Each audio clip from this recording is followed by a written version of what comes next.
Bem, uma vez mais, muito boa tarde. Eu hoje vou aqui abordar o tema do Navalny, muito rapidamente. E para mim há uma pergunta que se deve fazer nestas alturas.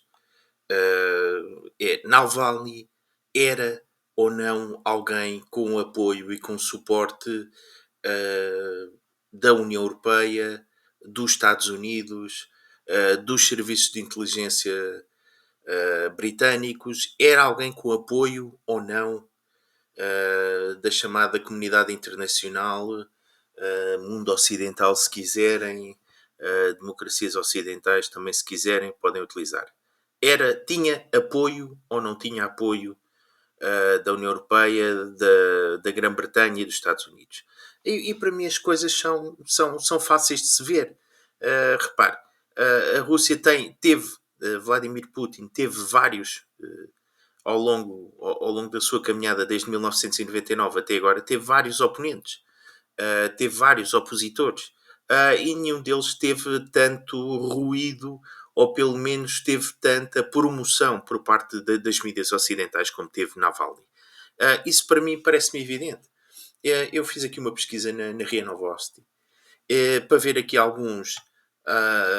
alguns temas relacionados com o Navalny. E quando nós começamos aqui a ver, claramente nos apercebemos que sobre Navalny existe uma pressão europeia, uma pressão por parte do mundo ocidental que é clara e evidente. Vamos ver aqui, o governo alemão falou sobre a proteção de Navalny por serviços especiais, detalhes sobre o reforço da segurança de Navalny na Alemanha ficaram conhecidos. Os crimes de Navalny. Temos aqui várias pressões, muitas vezes por parte do mundo ocidental, relativamente ao Navalny e uma tentativa de encostar a Rússia um pouco, como se costuma dizer, fazer um pouco de pressão sobre a Rússia, no caso Navalny. Os estrangeiros checos comentou a tensão de Navalny. Pronto, temos aqui o ministro dos negócios estrangeiros checos comentou a tensão de Navalny. Pronto, é alguém com protagonismo internacional, é alguém com peso internacional, é alguém sobre os quais o mundo ocidental se interessa. Repare aqui, o chefe do Conselho Europeu comentou a tensão Navalny, coisas deste tipo. E se fosse um outro opositor, talvez não tivesse tanto mediatismo, mas realmente Navalny tinha esse mediatismo. E tinha o porquê. A Rússia várias vezes denunciou tentativas de financiar o movimento Navalny por parte do MI6. Fez isto no passado. Claramente via Navalny e o seu grupo de pessoas como pessoas praticamente sob o comando desse tal do Ocidente e que tentavam fazer um Maidan na Rússia. Nós vemos aqui o Zyuganov.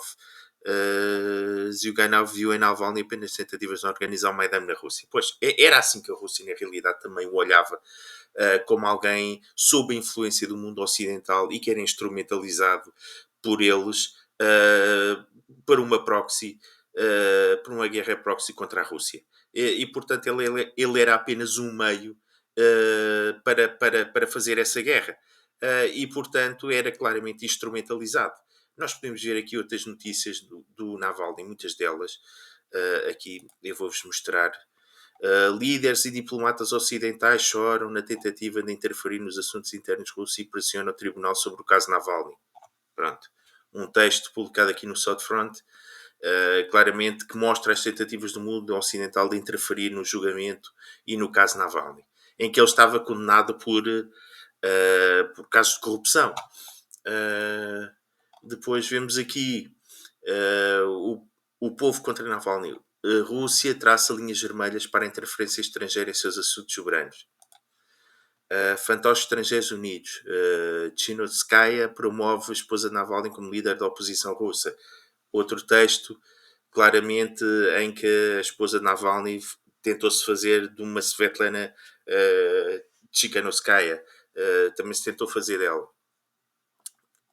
A equipa de Navalny implora à União Europeia e aos Estados Unidos que imponham mais sanções à Rússia. Pronto. Outro título e outro texto que deixa bem claro relativamente como os apoiantes de Navalny olhavam para a União Europeia e para os Estados Unidos. Pronto, claramente pareciam estar eh, sob a sua influência, e Navalny tinha um mediatismo fruto disso que outros líderes da oposição russa nunca tiveram, e claramente pareciam instrumentalizados numa guerra, numa proxy war contra a Rússia. Isso a mim parece-me evidente. A Rússia também denunciou isso. Vejam este título: Amnistia Internacional revoca estatuto de prisioneiro de consciência de Navalny após descobrir o seu passado. Este texto é interessante porque a Amnistia Internacional, isto foi em 2021, retirou na altura a recente designação do político da oposição russa Alexei Navalny como prisioneiro de consciência devido à sua alegada defesa da violência e discriminação e comentários que incluíam discurso de ódio. Isto depois na altura não teve muita repercussão, mas aqui o South Front muito bem captou este momento. Vamos mostrar aqui mais. Pronto, a China criticou os Estados Unidos e a União Europeia por interferências em assuntos internos da Rússia sobre Alexei Navalny. Portanto, isto a mim parece claro. Navalny era instrumentalizado, Navalny e o seu grupo, numa proxy war contra a Rússia. Agora, estas tentativas não surtiram efeito, mas isto levanta-me ainda outra questão. Por exemplo, nós aqui temos a Ksenia Arrasfolina. Pronto, ela vive em Portugal, ela vai sistematicamente às televisões fazer o seu comentário. Já sabemos que ela é pró-Navalny, até chorou na televisão, ou disse que tinha estado a chorar. Nada tenho contra esta senhora, como é óbvio, tem todo o direito a fazer oposição e a ser crítica do regime Putin, mas eu faz-me confusão como é que o jornalismo português não procura saber quem é Ksenia. Faz assim umas entrevistas com umas perguntas muito politicamente corretas em que ela sai sempre a ganhar, não é? Sai sempre por cima, não é? Mas ela claramente parece alguém que pertence ao grupo de Navalny. Ou pelo menos, não sei se é afiliado ou não, mas claramente o seu discurso, e muitas vezes que foi à televisão ou deu entrevistas, defendeu Navalny. E, portanto, seria interessante perguntar e aprofundar essa questão, se ela fazia mesmo parte do grupo de Navalny, se era do seu partido. E, portanto, nós, muito provavelmente, não falo com certeza, nem quero dar a certeza, estamos perante alguém que faz parte desse partido, e, portanto, vemos a chamada influência ocidental contra a Rússia, que é uma influência que claramente não é imparcial, claramente escolheu Navalny como líder da oposição contra Vladimir Putin, não é? Claramente o suportou e apoiou, denunciado pela China, como já vimos, denunciado pela Rússia, que mostrou provas até do MI6 britânico a encontrar-se com os apoiantes de Navalny em cafés. E, portanto, ele muito provavelmente recebeu o apoio da chamada inteligência ocidental. E, portanto, nós provavelmente estamos aqui diante de qualquer coisa muito pouco democrática. De uma tentativa de fazer de um regime changing na Rússia, em que Navalny é o ponta de lança.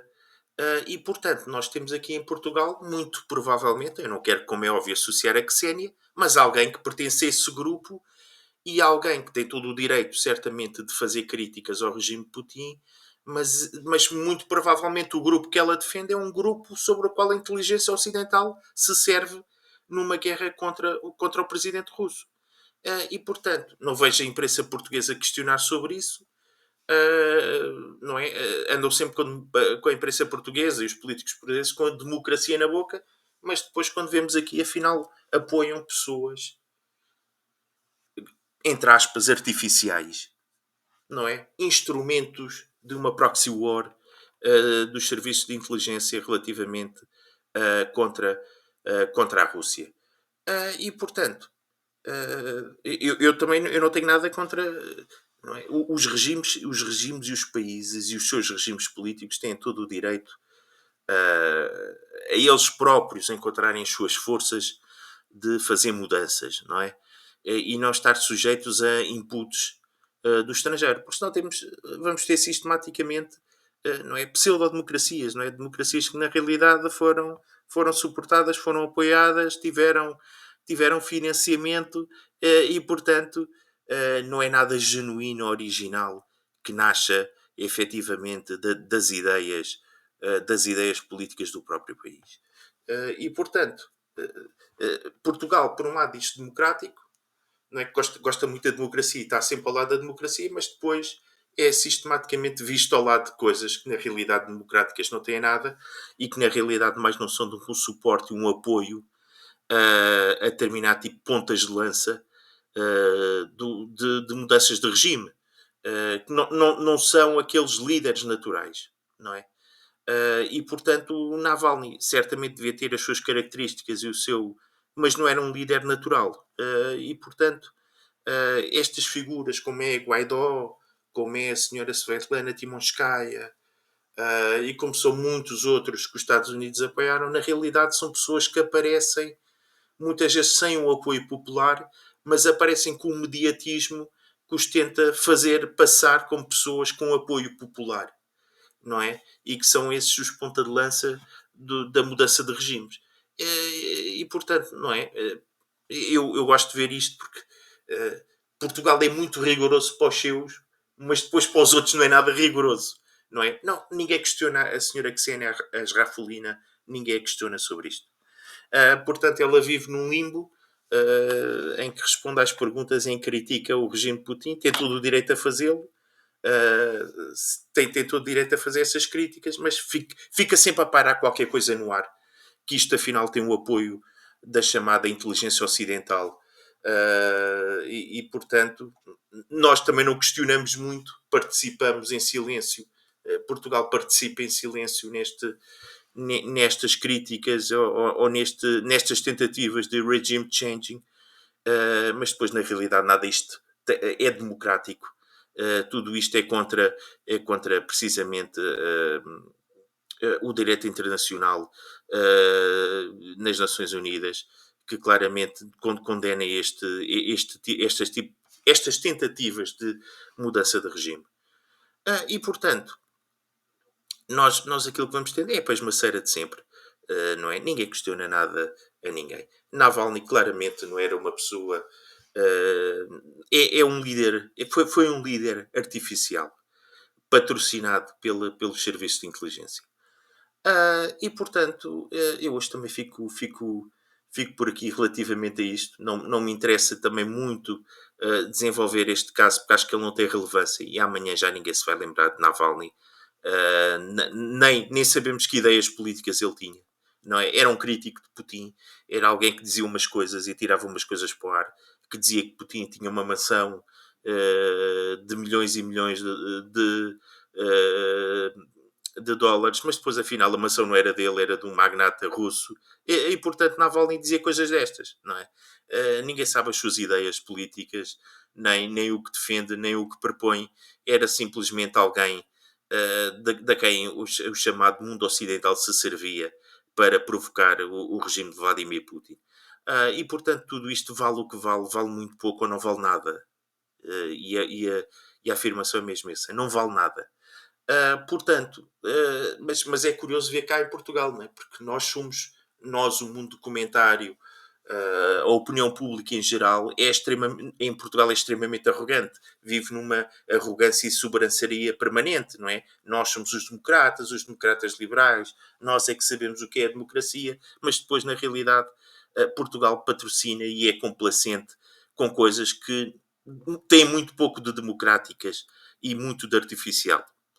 Bem, uma vez mais, muito obrigado por me escutarem, por me ouvirem. Se puderem deixar o gosto nos meus vídeos, é uma maneira de me ajudar. Isto dá sempre mais views. Muito obrigado. Eu vou voltar certamente mais tarde com mais vídeos. Muito obrigado mais uma vez por me escutarem. Continuação de uma boa tarde. Muito obrigado.